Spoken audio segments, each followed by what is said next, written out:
இன்னைக்கு நம்ம வீட்டுக்கு யார் வந்திருக்காங்க அப்படின்னு வந்து பார்த்தீங்கன்னா, ஸோ அப்ப இருந்து இப்போ வரைக்கும் ஒரு லைக் எவர்கிரீன் சொல்ல முடியாது. ஏன்னா வந்துட்டு கிட்டத்தட்ட அவ என்னோட க்ளோஸ் ஃப்ரெண்டு. பட் வந்து அப்பயும் அதே ஹீரோயின், இப்பயும் அதே ஹீரோயினி. ட்ரெடிஷனல் போட்டா ஒரு ட்ரெடிஷனலா மாறிருவா. மாடர்ன் போட்டா ஒரு மாடர்ன் ஹீரோயினா மாறிருவாங்க. ஸோ அந்த மாரி எப்பவுமே கலகலன்னு இருக்கக்கூடிய ஒரு பியூட்டிஃபுல்லான கேர்ல நான் வந்து இன்னைக்கு நம்மள கூட்டிட்டு வந்திருக்கேன். Let's welcome Saranya. யே! எப்படி எப்போதுமா ரொம்ப நாள் கழிச்சு நம்ம பார்த்துருக்கோம். அதுக்கே வந்து ரொம்ப ரொம்ப ஆ சரண்யா அவன் ஃபுல் நேம் சொல்ல சொல்றாங்க.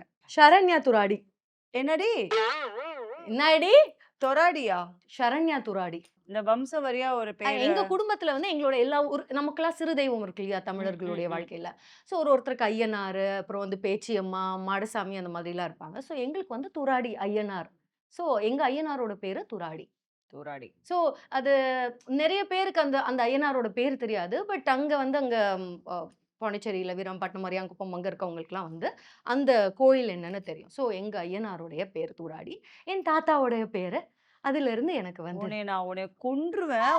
அதுக்கு மீனிங் தான் கேட்டேன். தாத்தா, முப்பாட்டா எல்லாட்டயுமே போயிட்டேன். Okay done. இப்ப உங்களுக்கு எல்லாருக்குமே வந்து தெரிஞ்சிருக்கும். நான் என்னோட நதி மூலம், ரிஷி மூலம் எல்லாமே சொல்லிட்டேன். இதுக்கு மேல தெளிவான ஒரு பதிலே சொல்ல முடியாதுன்னு நெனைக்கிறேன். So that you remember it forever. It's Sharanya Thuradi. இது ஏன் நான் கேட்டேன் தெரியுமா? ம். எனக்கு ஃபர்ஸ்ட்டு தெரியலன்றது ஒரு ரீசன். ம். ஆனா நெறைய பேருக்குமே இது தெரியல. அது என்ன ஆ துறாடி இப்ப நான் துராடி சொன்ன மாதிரி அப்படின்றாங்க. லைக் அது மேபி வேற லாங்குவேஜ்ல ஒரு ஒரு பேரோ அப்படின்ற மாரி அதான். நெனச்சுட்டு இருந்தாங்க. So okay. அதுக்காக தான் முக்கியமா நான் அத கேட்டது.